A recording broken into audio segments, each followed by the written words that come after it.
ana tetembungan anak anu anindita tegese duwe anak lanang kang mursid bisa mikul dhuwur mendem jero marang derajate wong tuwa. Aja mung kandhek ana ing pangucap nanging kudu kababar ana ing pangerti.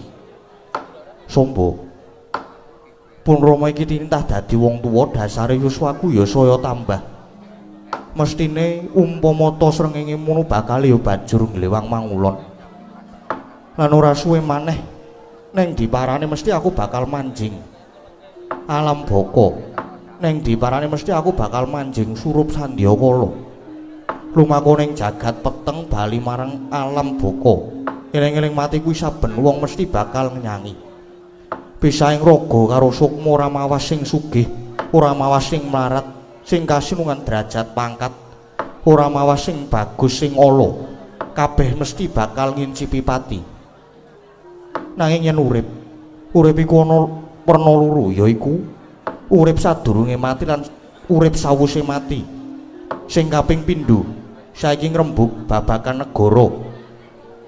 Babakan negara Dwarawati iki.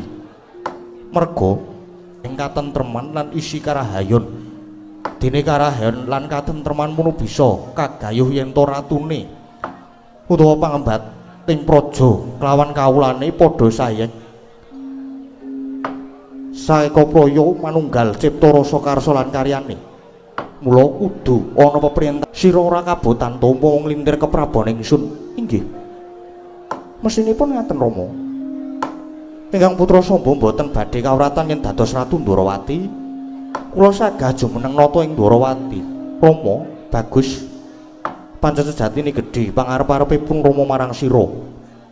Bebasan ana tembung taruna ngungkuli bapa merga pangajap ingsun ing sire keprabon ora urung besok ya mung sira. Ya mung sira ingkang ingsun dama-dama lan ingsun kekudang nglintir keprabon ingsun.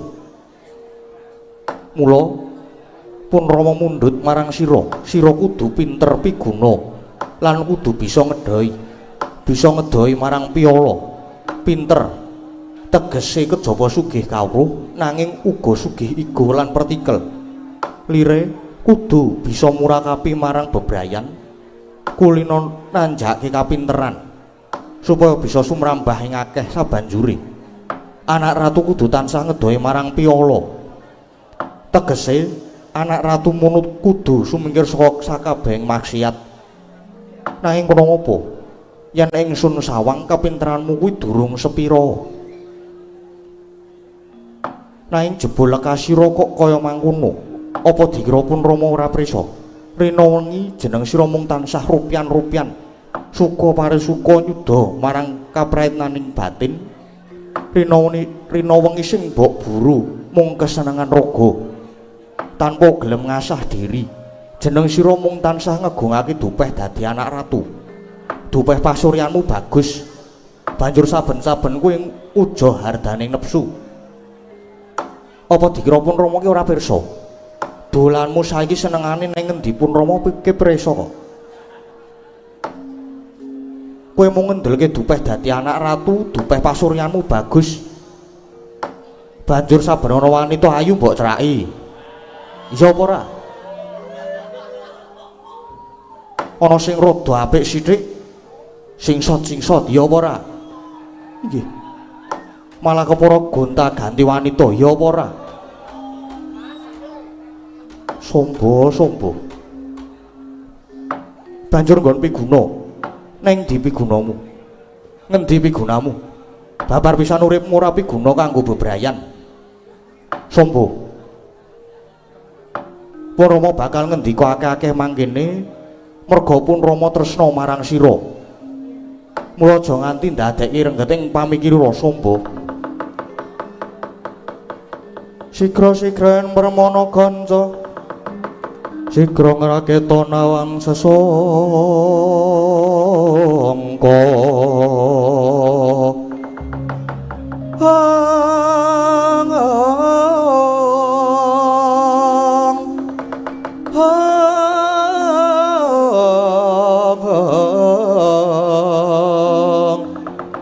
Nalendra mbek marwa sing sangkat triku mulung Katriku mulung mangrempahing wadya kurada kura ora reka giri-giri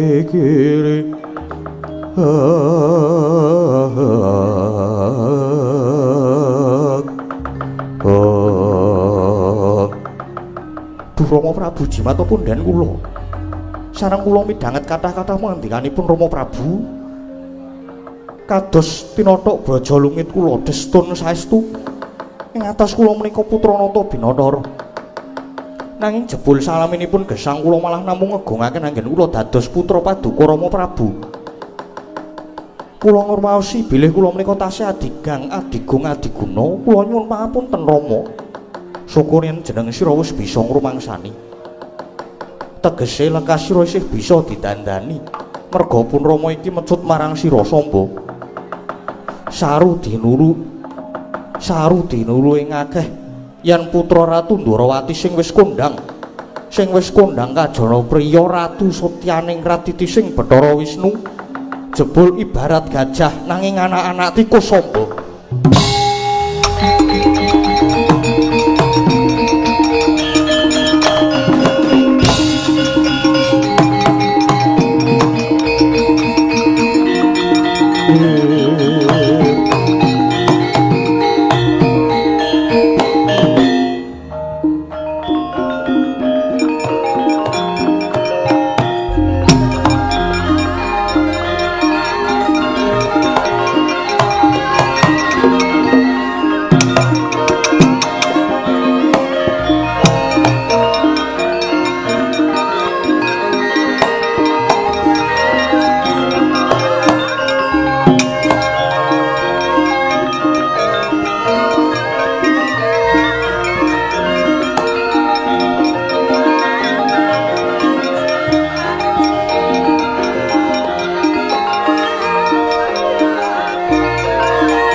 Sapa menika wau kenging menapa kok ngertos lajeng mlepat gesah lho leh musuhan linggo ngarep ki gatekke apa ora Ji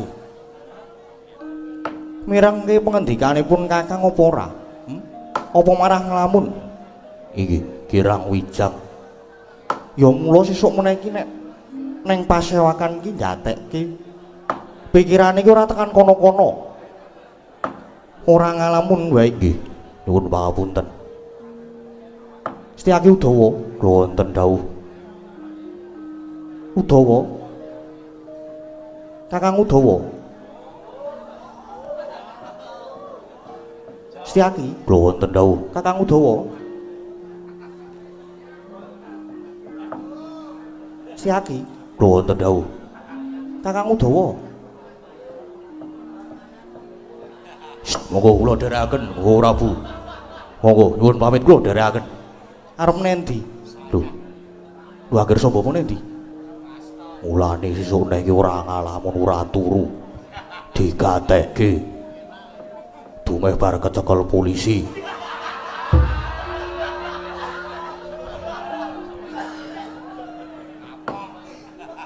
Ana apa Setyaki? Mboten sampun mboten sah.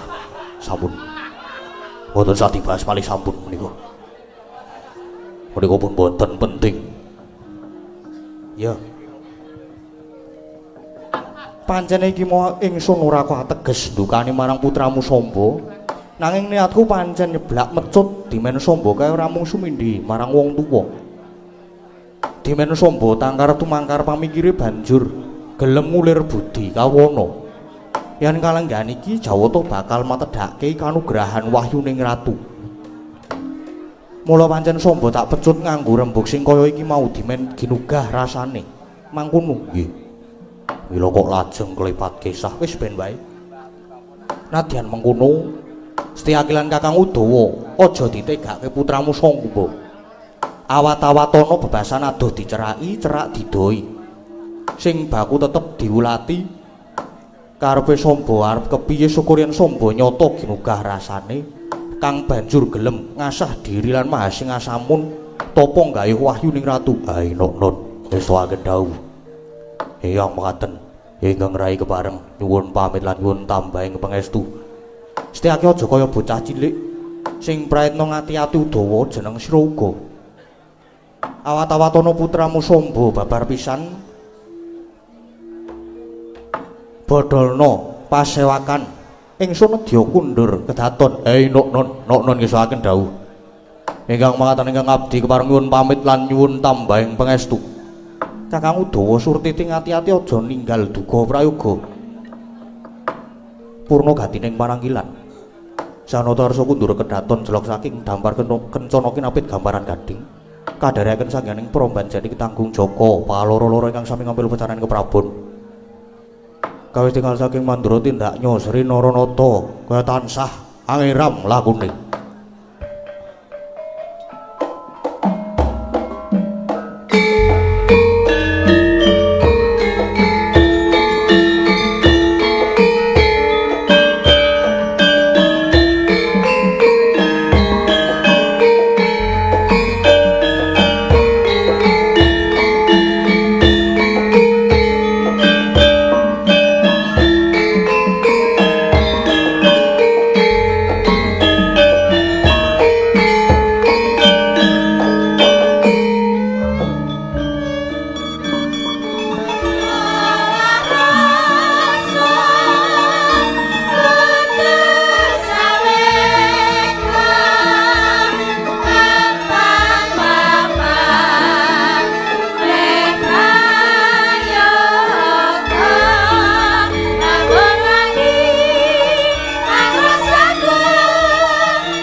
pripun Kakang Durna? Oh, kula sampun sami budal. Lumarang wonten Mana Krendayana. Inggih sampun. Sampun kuwatir Kurawa sedaya sampun budal. Nggih, syukur. Ngaten. Margi, niki pancen mundhi dawuh anak Prabu Duryudana supaya ngawat-awati putu kula Lesmana Mandra Kumara anggenipun badhe tapa wonten Mana Krendayana gayuh wahyu ning ratu. Nggih. Ning wong tapa niku laku prihatin. Kok ndadak diawat-awati niku jenenge ora tapa. niku jenenge ora laku prihatin pun to. Mang manut mawon. Lesmana nika bocah sing manja. Nika manja. Ning sajeke urip ora tau prihatin. Mula kudu diawat-awati. Yen ngono, yen ora bebaya apa-apa, Kurawa supaya padha sabiyantu pun. Pun monggo. Awake dhewe ya kudu melu ngawat-awati Dek Pati. Oh nggih nggih nggih. Pun kula tak manut mawon monggo dipun awat-awati. Nggih nggih Dek Pati.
Lamun katututan lamun mangsah prawira digdaya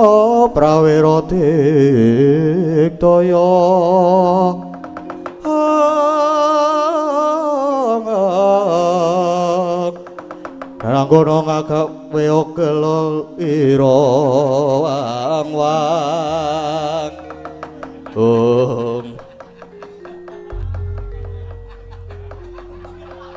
rasa guyu kuampleng kowe. Ngopo lali cakepane? Hooh. Surapopo. Iya, Surapopo. Walah dalah. Lagi wae mlebone Walas Krendayana. Mentrang kaya ganti wong adeg kaya ndha. Siagi yo. Dasar kepara nyoto Kartomarma. Wah keparat nungkak kromo jangkar kowe apa-apamu. Kowe mesti nganti wadya bolos gelar papan ora urung mesti mung bakal mbebudhek banyu bening. Wah gedhe sujanamu. Ayo minggira. Kowe aja ngalang-alangi. Ngerti yo? Aku lan Kurawa bakal ngawat-awati anakku Lesmana Mandra Kumara nggone tapa ning Alas Krendayana kene. Bali yo. Ora gelem bali tak babati wadya balamu. Ngerti yo? Aku ning ngene uga ngawat-awati angger samba nggone topo. Wah, nunggal karep. Mula wae kowe sumingkira, ngalao. Gelem sumingkir yen wis entek budine Setyaki. Babu arep ngopo? Ora minggat saka ngarep aku tebak dadamu kene marganing patimu Singalena Prapteng alis Kartomarma.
Surtayu iki Udawa.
sapa iki? Udawa iki.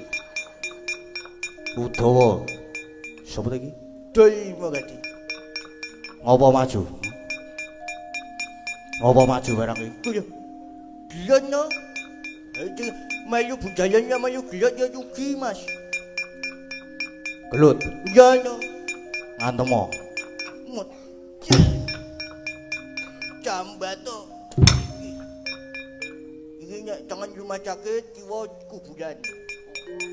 Milio aja endi? Loro-loro tibakno nyo. Mut. Mut. Mut. Andi, ora loro ki. Biar cikil. Biar yang cedan gue. Tidak nyonya gue mut. Sangu gaman. Oke, siap. Tak kepluk dasmu.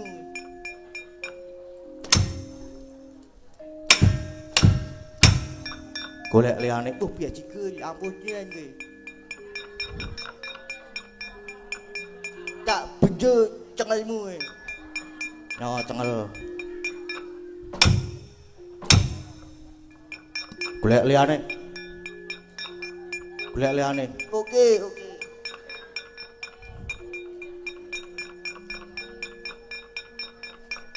Tak percaya gue.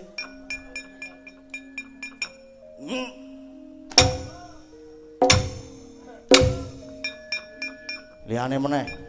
Iya.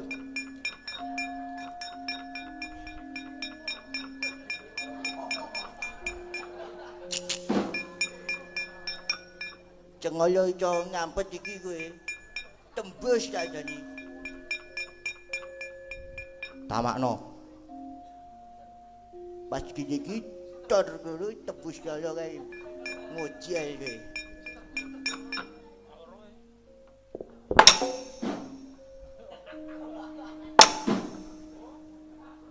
Sone nek nggawa pistol ki sing ana isine. Wah, biaji kok ya tak ijeni apa iki mau?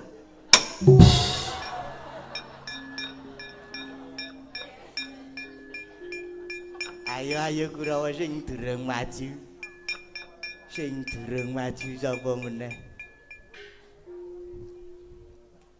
Pak Ya, ya cok, ora sok ngantem iki kaya ngono kuwi ya. Karo maratuwane iki sing apik. ora kaya ngono kuwi. Kae ya sedulur-sedulurmu ora sudi. Senengane kowe iki.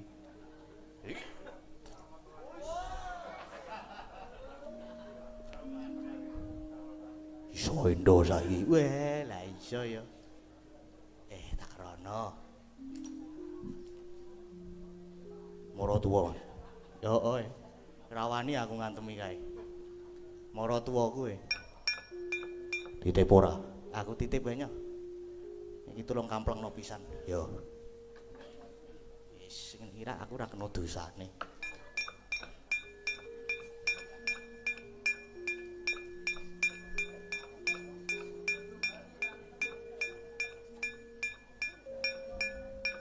Apunten nggih Pak Bolot. Lah aku ki ngapain? Aku kira kleru apa-apa kok. Mundur wae. Kurawa sing durung maju sapa kon tekan kene. Wis entek kok. Yo, dah mundur yo. Beres. Gadingers kae mburi kae. Yo. Ndi meneh Kurawa sing durung maju kon tekan kene. Musuhe setiake.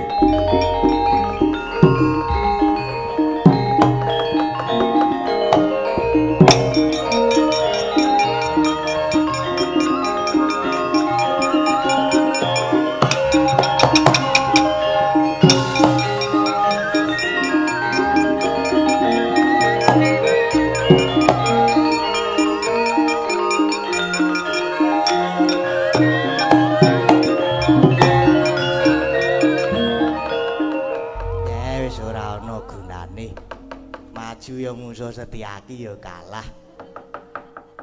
Arep mundur kok ketoke ora entuk gawe. Ya wis ora apa-apa mengko tak matur Kakang Durna Kurawa ayo do mundur. Do mundur kabeh kae genderane do digulungi. Do mundur mengko aku tak matur karo Kakang Durna kepiye.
Sing asamun ngisep sepining Supono nanging putra nata ing Astina Sadra ing Saruja binangun tekasih Raden Lesmana Mandra Kumara ya Raden Saruja Kusuma kapilar milar saking praja manjing wana Krendayana amangun tapa sepong semedi sedakep saluku juga eling-eling Raden Lesmana putra Narendra nanging datan ati lampah prihatin mila dene wangun tapa kaya datan manteng pangestine krana semua ajrih dhateng kawontenaning mono sekedap unjal huswa sekedap ngombe wedang putih sarwi dahar nyamikan sekedap nyumet ses parandening mangke saged nuwuhaken pangaribawa ingkang wonten ing kayangan Dandang Mangure dadak sakala praptaning Sang Pandya Brari Durga dewaning panggodha pangrencana anggugah denya tapa dadya gragapan Raden Lesmana wau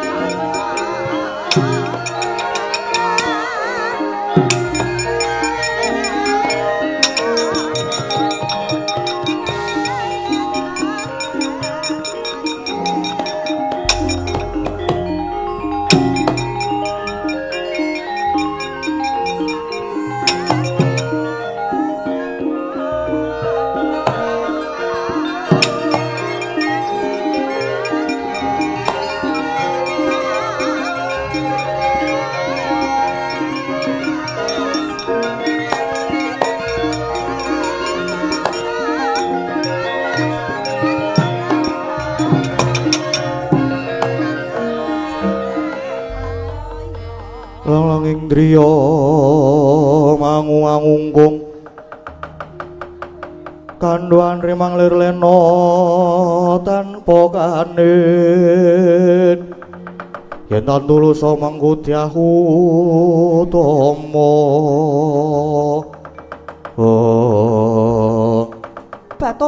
tobat nganti gawe gegereng kayanganku Dandang Mangure jebul ana titah ingkang tapa nama Krendayana kene ora pangling iki ayah ulun Lesmana Mandra Kumara. Woi, iki nang ngalas kok eneng cewek. Ana wong wadon nek rupane kaya bulan boten ngertos kok. Yen ngaten bekti kula konjuk Eyang Betari. Ya tak tampa Lesmana. Banjur ora wigati apa dene jeneng kita tapana alas kene. Eyang Betari, gandeng kula niki anak ratu. Kula sesuk bakal dijunjung gumanti ratu ing Astina. Nanging kula kedah tapa riyen. Kula kedah kadunungan pahyuning ratu mula nek sampean pancen dewa sing ampuh. Kula mangtulungi Eyang. Lah iya ya Lesmana. Sejatine ulun wis presa apa kang mbok gayuh kuwi aja semelang. Ulun bakal minangkani gayuhke wahyuning keprabon. Neng iki ana syarate. Apa sekirane kowe sagol semono? Wonten srananipun. Lah srananipun menika menapa yang sranane ya kuwi rene besok bakal tumati perang gedhe Bratayuda Jaya Binangun. Tak gayuhke wahyuning keprabon nanging besok yen wis tumati perang lan semono kudu dadi mangsane para wadya baju barat. Piye sago apa ora? Eyang perang Bratayuda niku tasih dangu. Tur ya niku nggih dereng karuan le dadi nggih pun. Waton kula isa kedunungan wahyu keprabon kula sago. Kula sago yen benjang dados mangsane para baju barat. Tobat.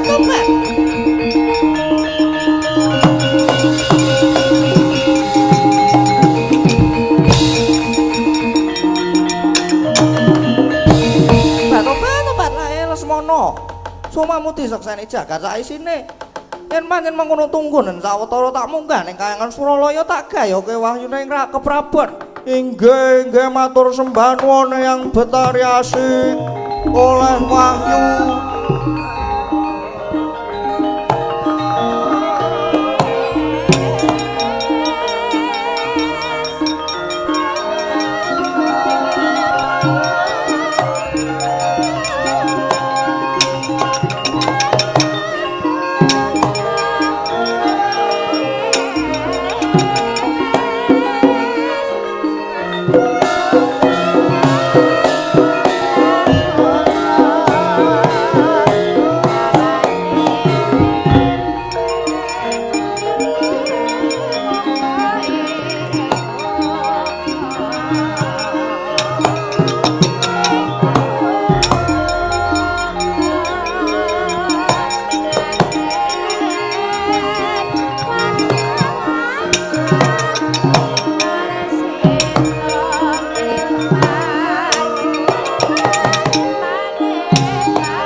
samara pamuring sukma sirokma winaya ing sepi siwentolong ing kalbu tobat nganti gawe kaget atiku jroning ulun ngambang ngantariksa setya saking Kahyangan Suralaya lah kok dadi aku kepethuk karo cahya biru maya-maya mongko cahyane sumunar. Nanging lha kok ora mblerang iki wujute apa? Lan yen pancen kita bisa tata jalma mara gage, kita waleo. Sewu-sewu kalepatan kula diagung pangaksaminipun pukulun Pandya Betari Durga. Lho. Kita wis ngerti marang ulun. Inggih, kula sampun uninga dhateng paduka pukulun sembah pangabekti kula kunjuk. Tobat ya tak tampa ndadekke bombong tias ulun. Banjur prasaja wae. Kita kuwi sapa? Inggih. Wale-wale menapa kula menika utusanipun pukulun Sang Hyang Jagat Girinata. Dene kula menika sejatosipun pangeja antahipun Wahyu Cakraningrat pukulun. Tobat kita Wahyu Cakraningrat. Inggih. Yen menapa bener kowe wahyu ning Kanalendra utawa Wahyu Ratu kasinggihan mekaten. Malah kalenggan menika sampun titiwancinipun kula kedah mandhaping Marcapada. Badhe ngupadi panitisan kula. Tobat ayo iki sing tak goleki.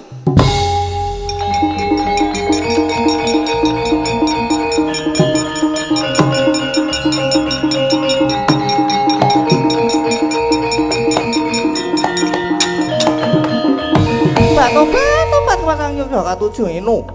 Cakraningrat. Nanti tarewangi aku bakal sowan ing Kahyangan sejatine aku mung bakal nyuwun wahyu Cakraningrat. Tasuwun supaya gelem ngomongi marang putu kula Semana. Mula ning nyatane saiki malah ketemu ana kene kowe manuta. Panuta tak suwun supaya gelem ngomongi marang putu kula semana pukulun. Nyuwun pangapunten. Paduka menika dewa.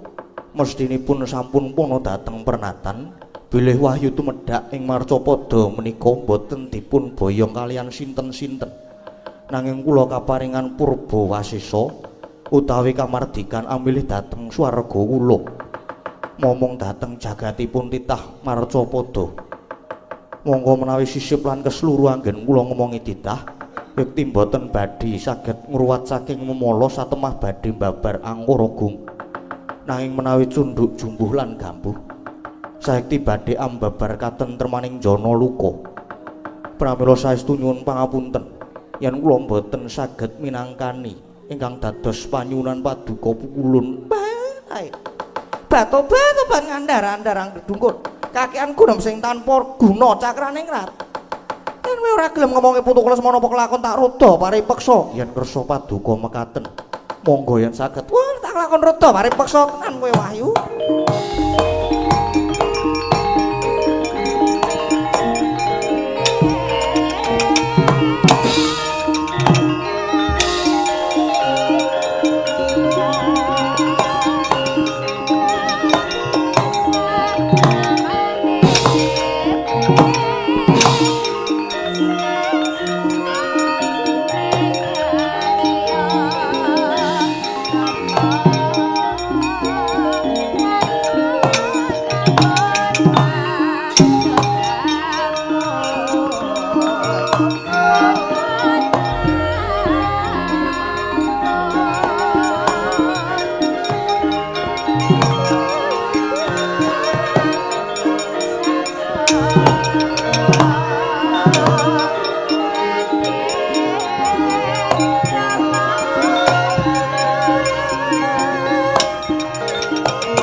Nama sidam ingkang nedeng sedakep saluku juga mahasing asamun ngisep-sepining supana iki putra Ndwarawati Raden Samba Wisnubrata.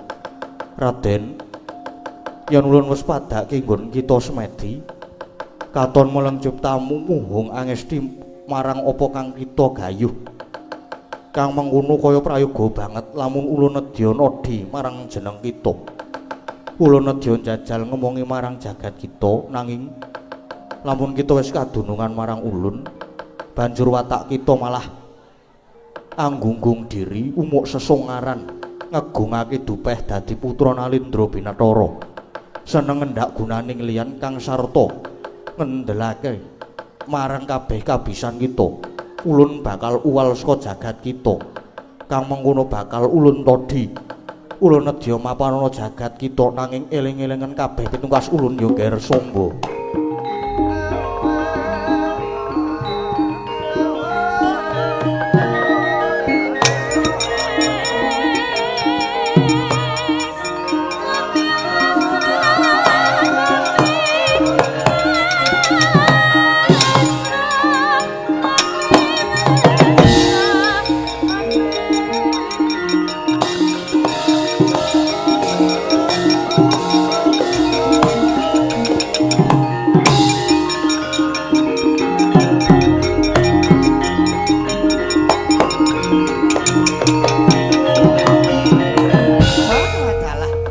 Tuna nggonku ninggal kasatriyan Parang Garuda. Nglakoni apa tapana kene? Lah kok jebul lamat-lamat krungu swara kang dumele ngono ing karna. Bareng aku yen to iki mau wujuding wahyu cakrane ngat. Nanging wis manjing ngono anggaku temah jugar nggonku tapa wae ladalah. Yen ngono wis kasembadan sing dadi sedyaku nggonku kepengin kadongan wahyuning ratu. Nah iki bakal pinardawa kamulyane Samba tedhak turasku besok uga bakal dadi ratu ana ing Nuswa Jawa. Bakal saya moncer, bakal hanjaying bawana uripe Samba. Dasar aku saiki wis kedunungan wahyu ning ratu, mesti wae aku uga kasinuhan kadigdayan linuwih. Dasare aku ya bagus Sapa wae mulat karo Samba mesti bakal padha lirip. Wah. Iki mengko yen aku bali ana Ndwarawati, mesti bakal padha disubya-subya. Samba wis kadunungan wahyu. Bakal kajen aku bakal kondang Kajana Priya.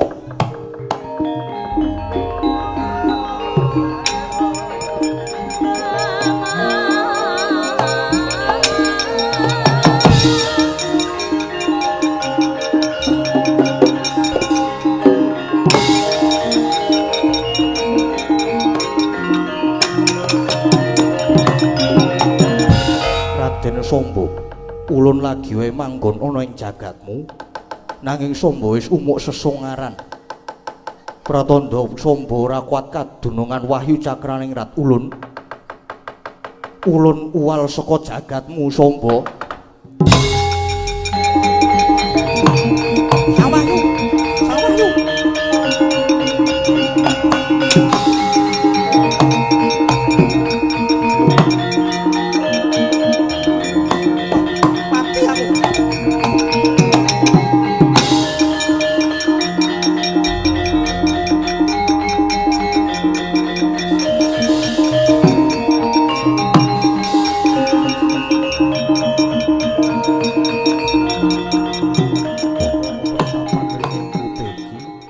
Malah wis nampa siswa. Mara kepara wis tak rengkuh kadang taruna. Yai Sumitra inggih sanget ngaturaken gunging panuwun ingkang tanpa upami. Dene paduka kersa nampi pasuwitan lan anggen kula badhe napak pada Guru Perwita dhateng paduka Hyang Adi Premban. Inggih. Kula nggih matur nuwun. Dene semasa anak-anak kula wonten mriki nggih pun direngkuh dados kaluwarga. Ya Kyai Semar. Malah aku ingkang matur nuwun krana Kyai Semar iku bebasan pusaka bisa kandha, jimat bisa ngucap. Pun. Kula nggih mung derajate ngaceplik kok Brembahan.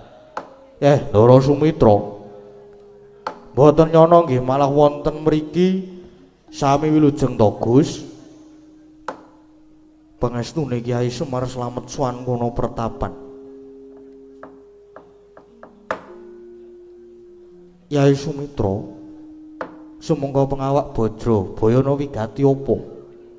Dene kraya-raya prapta ing pertapan Ngringin Putih, bebasan teken janggut syukur Jogja. Sira lakoni nilar kasatriyan mung marani wana pringga kang yekti caketing bebaya. Yai Sumitra, Dosa Adi Premban, kekilapan menapa dhateng greget ing manah kula. Sedyaning manah kula sepisan badhe nglebur napak pada Sang Maha Wiku keparenga ngaup subratanipun Sang Maha Muni. Syukur yen to kersa nglubering ngelmi ingkang damel pajaring manah dene ingkang kaping kalih. Kula badhe nyara widhaken dhateng murcanipun kadang kula sepuh inggih menika Kang Mas Abimanyu. Menika Premban keparenga paduka paring sabda tama ilahing Astunama Sidam Yai Sumitra. Yen bab murcane kadang muredaya Raden Abimanyu aku durung bisa paring katrangan. Krana iku isih kasasaban ron salomba. Lan bab nggonira bakal suwita marang aku iku apa ora luput ciptamu. Merga lamun sira mamrih aji jaya kawijayan kuleting kulit atos sing balung. Para pandhitaning praja tak kira ya wis ora kurang ingkang padha limpat budine putus kawruhe. Beda karo aku Begawan Madu Branta iki mung pendhita gunung sing ngertine mung mantun gagah. Lan bebedak satuwana Yai Sumitra Premban bebasan kedung jero kenging jinajakan nanging lepasing budi para sarjana sujaning budi ingkang saged anjajaki nggih namung sesamining sujana Premban. Sorote pandam sumula amadangi pasareyan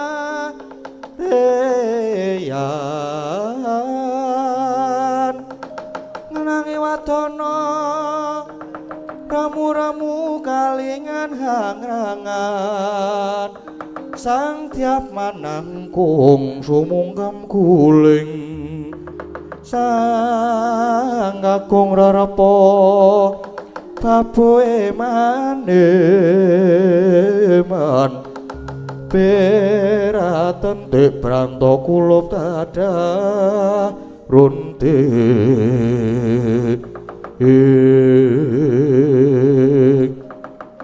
Nyai Sumitra nyoto pratitis nanging kaya durung titi wancinipun kakang medharake ngelmu marang sira Yai. Prayogane Nyai Sumitra saiki sawetara mapana dhisik ana pungkuran. Kyai Semar lan anak-anakmu uga mangkono. Sawetara padha mapana ing pungkuran merga iki sajake bakal ana lakon ingkang wigati. Nggih, matur sembah nuwun Premban. Lan sendika ngestakaken dawuh Premban. Nggih. Nggih.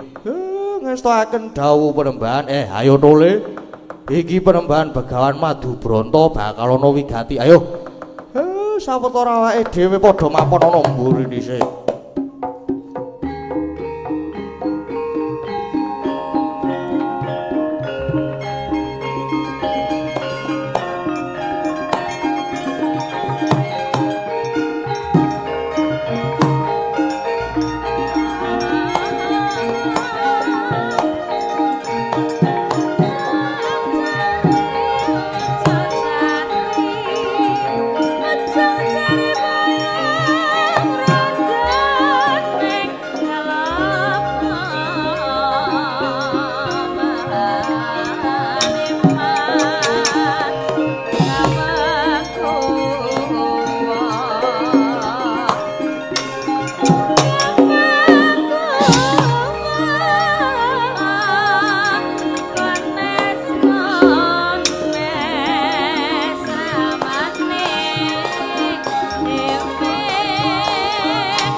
Ambak sang para marta dumbarita kang wis limpat parama widyang sanyata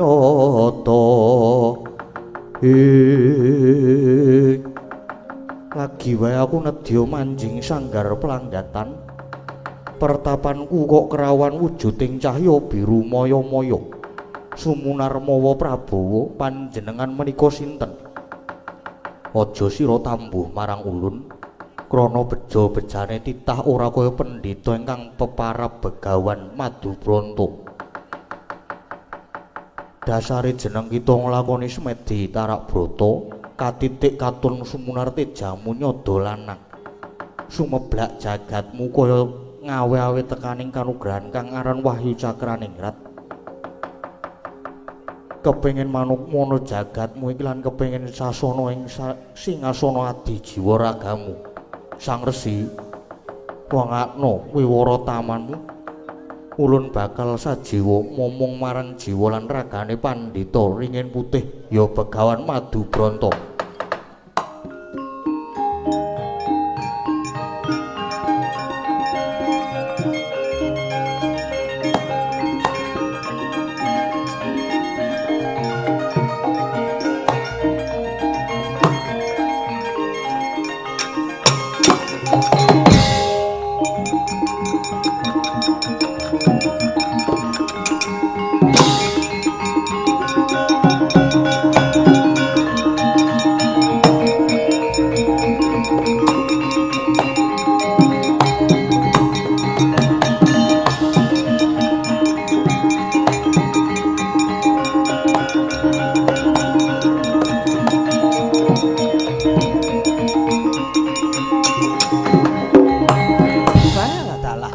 nggonku nguyak wahyu nganti keplantrang tekan kene sajae iki mapan ning pertapan ana pendhita muda tur bagus. Sapa sing dadi peparapmu, Pendhita? Inggih Raden. Ingkang kula kangge mangasuma menika pertapan Ngringin Putih. Dene peparap kula Begawan Madu Bronto. Lajeng panjenengan menika sinten Raden? Yen kowe pancen pendhita kesdik kudune wis ngerti marang aku mergane aku iki bocah sing kondang putra nata ing Ndwarawati kekasihku Raden Samba Wisnubrata ya Raden Kusuma Wiratmaka. Panjenengan menika Raden Samba Wisnubrata putra Ndwarawati. Ya, Begawan Madu Bronto. Nganti keplantrang tekan kene aku nguyak beburonku ya kuwi wujuding wahyuning ratu. Mongko tak sawangte jamu manter genah yen wahyu saiki mapono ning Anggam. Ayo. Saiki wahyu tak jaluk. Duh Raden. Lajeng anggen kula badhe nyaosaken kados pundi. Krana kula mboten rumaos kecondhoan wahyu. Kakehan wuwus ora gelem nglungke wahyu apa kudu tak rada parepeksa kowe Madu Bronto. Duh Raden. Kula mboten badhe ngajab pasulayan nanging kowe iki pendhita isih nom. Ayo, nyata perwira golek papan sing jembar tak todhi sing dadi kadigdayanmu.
Kakang Samba mlayu-mlayu mau jebul nguyak wahyu.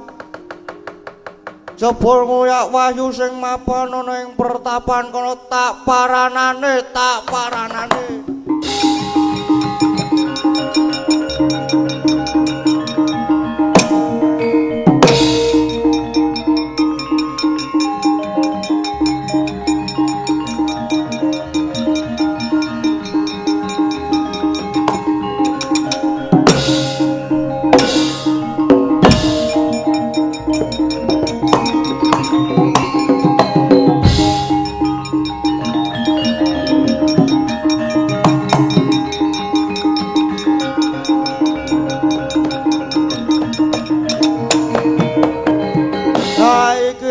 Pendhetane kowe sapa? Begawan Madu Bronto sing dadi peparap. Wala kurang ajar. Kowe jupuk wahyu kowe. Kayo gelem tak jaluk apa ora? Ora gelem ngulungke tanggo gatheng sirahmu kowe.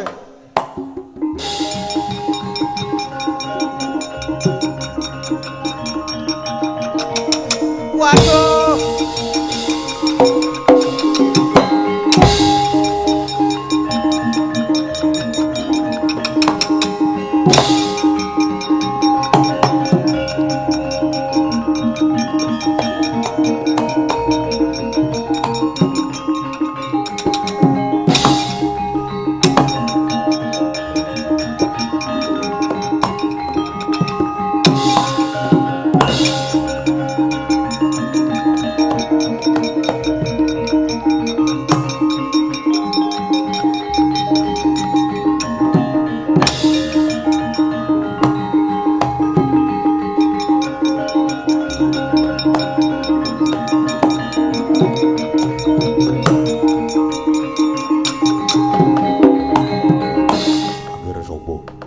Sekawit kula bombong awit uninga nyatanipun paduka anak Mas Gesah menika jebul tapa nggayu wahyu syukur nger lajeng menawa pikantuk damel iki nger kados pundi anggenipun mangun tapa inggih Paman Setyaki saha Siwa Udawa. Kula sampun mangun tapa estunipun kula sampun kecondhoan wahyuning ratu nanging wahyu oncat. Lajeng mapana ning angganipun pendhita muda nami Begawan Madubranta nanging jebul pendhita menika sekti sanget kula boten saged ngrebat wahyu Paman Setyaki. Kula nyuwun pengayoman Paman. Aduh nggih. Prayogi monggo kundur kemawon.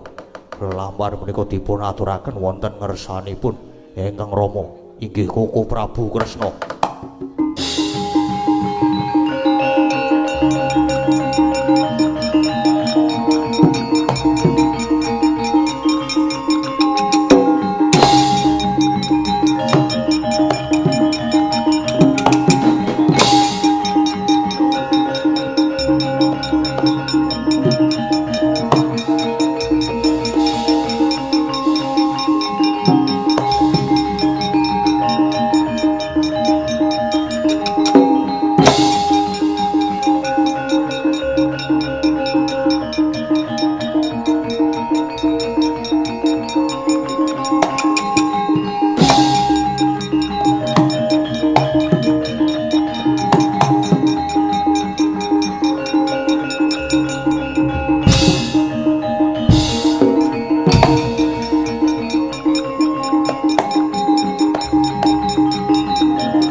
Nadyan bebasan sampun kekalangan Malaya jajah desa Milangkori jalak paningal parandene dereng saged kepanggih yuga kula pun Abimanyu Arjuna sak dalan-dalan kowe nangis nganti kaya tangkis dadal tetesing luhmu mongko saektine Dimas Arjuna uga luput lepat kula ayo to Abimanyu nalika semana mbok dukani senadyan nalika iku nggonmu ndukani mung kanggo srana mecut rasane Abimanyu supaya gemregah ning rembugmu sugal to iya apa ora wah jlamrong nyeneni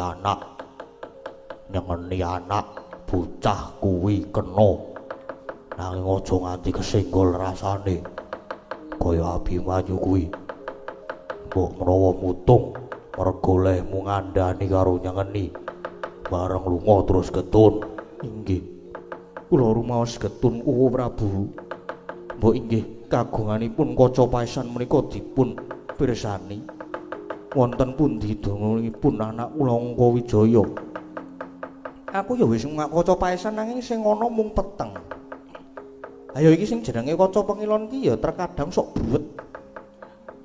Merga iki ya wis suwe banget ora tak lap. Mbok ampun gegojekan to Koko Prabu. Wong kula menika nembe susah saestu. Lho, tegese iki kaca paesan ku ya sok kemendungan. Karone yen kaca paesan bisa nuduhake mengko ndak ora padha mbudidaya. Nah Nyai percaya wae, Abimanyu kae bocah sing kulina prihatin. Dadi umpama lunga mestine lungane ngudi ngelmu lan gayuh kanugrahan. Wis to, titerono wae.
Sun Samba gajeke sira mau tak pecut rembug banjur sira trima lunga sajake krasa.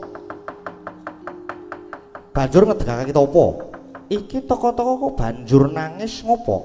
Inggih Rama, kula mangun tapa gayuh wayuning ratu sampun saged kasembadan kecondhaan wahyu nanging boten nginten jebul wahyu oncat. Wahyu oncat saking Kang Putra Samba malah samenika wahyu mapan wonten ing angganipun pendhita ingkang nami Begawan Madubranta. Rama nuwun pangayoman. Rama kula nyuwun pangayoman. Nggih, Prabu. Pendhita menika sekti sanget. Saestu sekti sanget. Weh, lah dalah Arjuna Werkudara ayo melu pun Kakang tak buktekke kaya ngapa pendhita nom kuwi mau.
Goncang kancing langit kelap-kelap ngerenjang resang mawe gandrung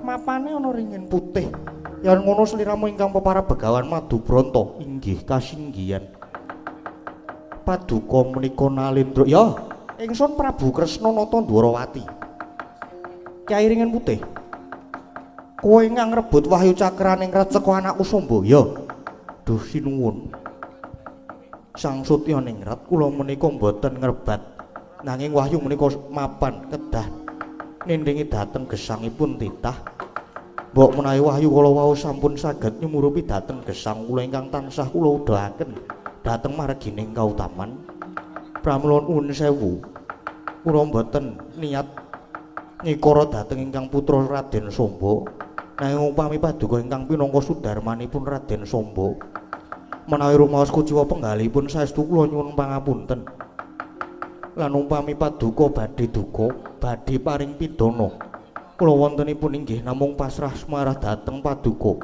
Begawan Madubranta rumangsamu mbok anggep enteng ya kowe ngerti to ingsun rawuh ning pertapanmu iki nganti mantasaning para satriya ya kuwi Yai Sira Nyai Arjuna monggo yen nganti adikku Werkudara nesu yen mung bakal ngrusak pertapanmu iki ora nganggo suwe.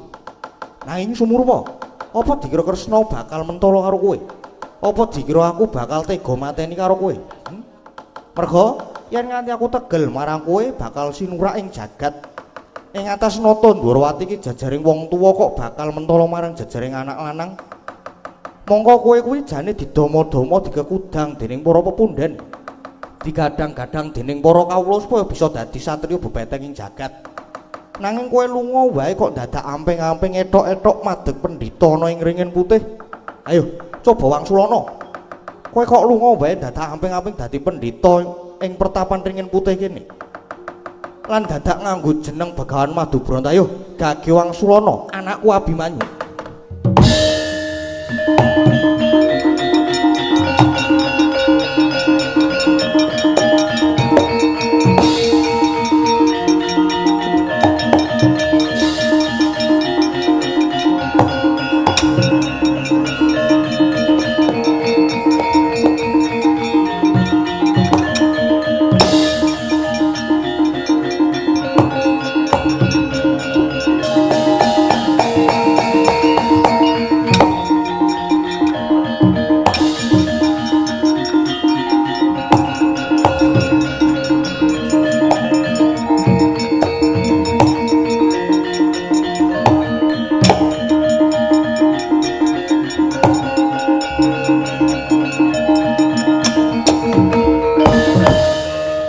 lanang anungan Indita bocah mursid nganti gawe bingung lunga jebul tapa nggayu kanugrahan wahyu apa wis kasembadan nggir Abimanyu inggih sedaya inggih awit saking dawuhipun Kanjeng Rama pangestunipun Kanjeng Rama sampun Rama kula sampun pikantuk wahyu cakraningrat wahyu ning Ratu Sukurya nggir pun Rama melu bombong iki Sumitra uga malah ana kene Punakawan ya neng kene inggih Rama nderek ngrencangi Kang Mas Abimanyu inggih dadi cantrike Begawan Madubranta sapa ya Truk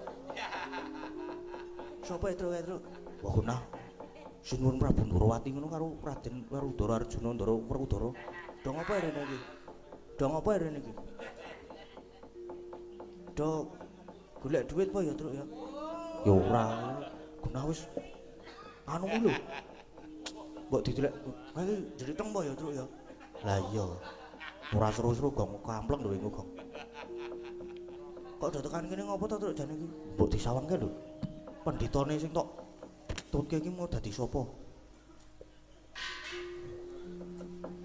lho kok ana Raden Abimanyu bareng lah ya kuwi sing dadi pendhita kuwi saiki iso malik-malik iso saiki wis ketok wis ajar trik sulap barang kae ora ngono kuwi Truk ora nek krungu dijemparing cengele mah masalahe Ndara Janaka kae nek kon jemparing pinteran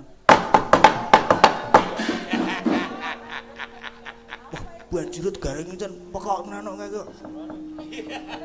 Ndelok waduh. Kan telehe kae pun diwenehi gembok apa kepiye to kae iki? Seru banget ya, Truk. Wis ora apa-apa. Kok lak sejilit meneh dikamplengi Ndara Werkudara. Nang kae wae. Nek bali rene meneh lak tenan Gong ora ngapusi aku, Gong. Nang ketoke kok ora bali rene. Lah ngapa iki?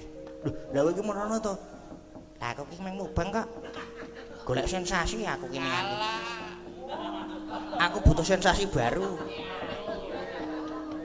Lagi lagi wigati lagi kangen-kangenan ke lho. Iku ora sok liwat to, Kang. Ayo jenenge wong ngarep ya ben ora tegang-tegang banget ngono ki lho. Ah justru nek wis tegang ngono kuwi kepenak banget lho kowe. Iki jane do omongan tekan ngendi to iki? Ayo semono wae. Mandho diteruske kae lho. Mergane yo arep mbok metu wae apa yo Truk yo. Lah aku wis ngene iki, Gong. Aku wis saleni, Gong. Ora ya wis kowe ora usah metu po, men aku wae sing metu. Aku biasane metu iki. Wis nang-nang wae Truk iki Truk. Arep nanti. Ayo kowe arep nanti kowe. Mbok Kang Gareng kowe iki mbok ora sok ngisruhi wong lagi wigati to kowe iki. Aku ki pengen golek sensasi meneh iki arep liwat meneh aku ki. Kowe iki meneng ngene kene mbangane tak kerangkeng kowe. Wis meneng wae, do meneng. Do meneng lho. Iya, Gong. Saya wis meneng iki aku. Wis ngantuk aku, Gong. Tak tinggal turu sik apa ya, Gong? Ayo meneng wae sik ning kono kuwi meneng. Kang Gareng kuwi. Ora salen sik, mengko sik metu. Reng. Bela reng. Reng malah raup. Reng. Apa ya iki? Engko ki sik metu rasa salin sik. Akan kowe sing metu engko. Alah nanggung kowe kok garis dilit lho. Garis dilit iki lakone iki. Meneng kok kuwi kon sida kon meneng apa ora iki? Ya tak meneng aku. Syukur yen ngono. Syukur jare Truk. Kowe ki meneng. Kowe iki meneng to, Gong? Tak jahit lambemu lumayan kowe. Syukur yen ngono tegese anak Janaka padha gedhe prihatine. Koko Prabu. Piye Mas Janaka?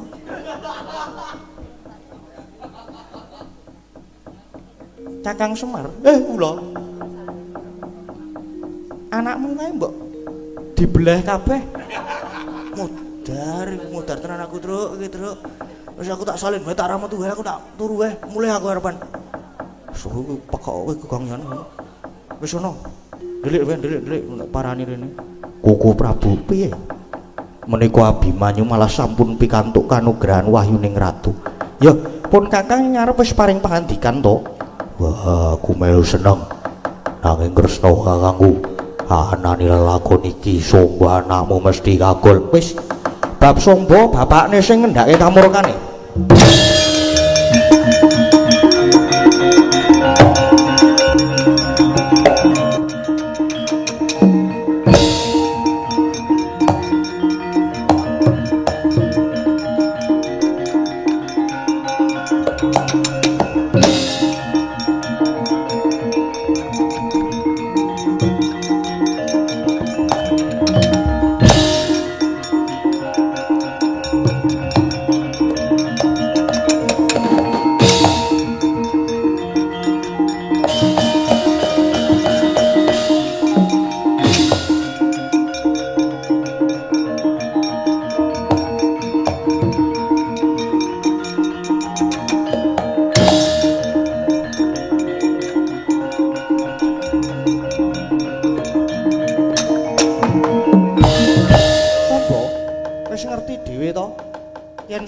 Dadi Begawan Madubronto kae adimu Abimanyu inggih.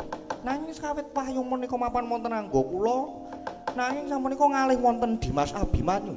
Kuwi kabeh merga sekala putmu dhewe. Pun Rama wis wis paring pangandikan to. Wis paring dawuh yen to aja nganti darbe watak umuk sesungaran. Nanging piye? Kowe lagi kedunungan wahyu sedhela wae wis umuk. Wis sapa sira sapa ingsun? Mula ya ora mokal yen wahyu banjur uncat. Banjur mapan ana Abimanyu merga kae bocah gedhe priyatine. Gedhe tapa bratane nanging Sombo. Gandeng sira ya wis masing sampun minangka wahing tapa bratamu kabeh ya mesti ana undhu-undhuane. Nadyan putraku Sombo ora bisa kedunungan wahyu ning ratu, nanging besok Sombo uga bakal kadunungan wahyu ning patih.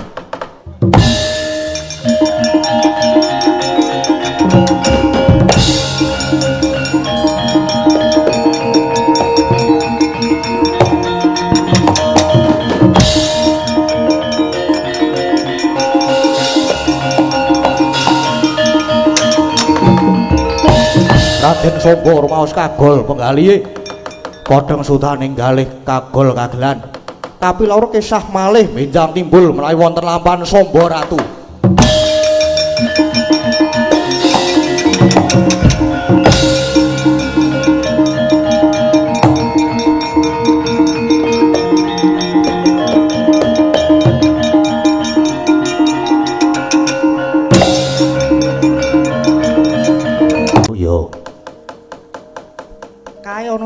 Tak prajurite para Kurawa kae padha ora nrimake yen wahyu sing entuk ya kuwi anakku Abimanyu undurna ya Werkudara ya.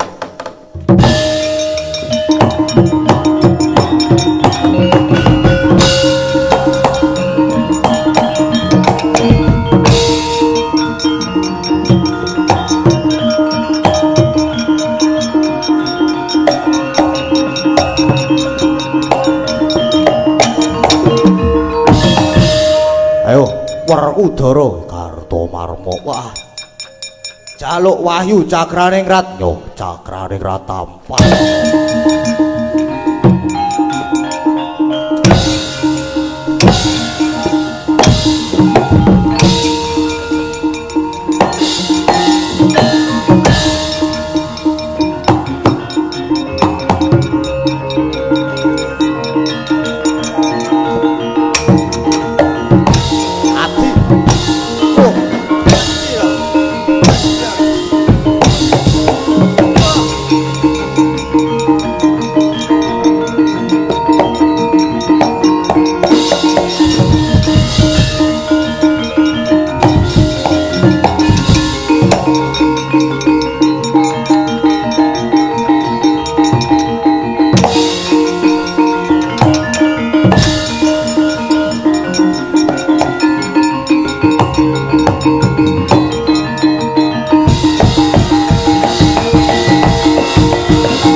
Lampahan wahyu cakraning rat pun purna sing disuwun saged ambabar kanugrahan agung utaminipun dhateng warga ing sampangan mantu mriki mugi tansah jinangkung binerkan dening Gusti sedaya warga tansah pinaringan kabagas warasan lumintu rezekinipun ayem tata titi tentrem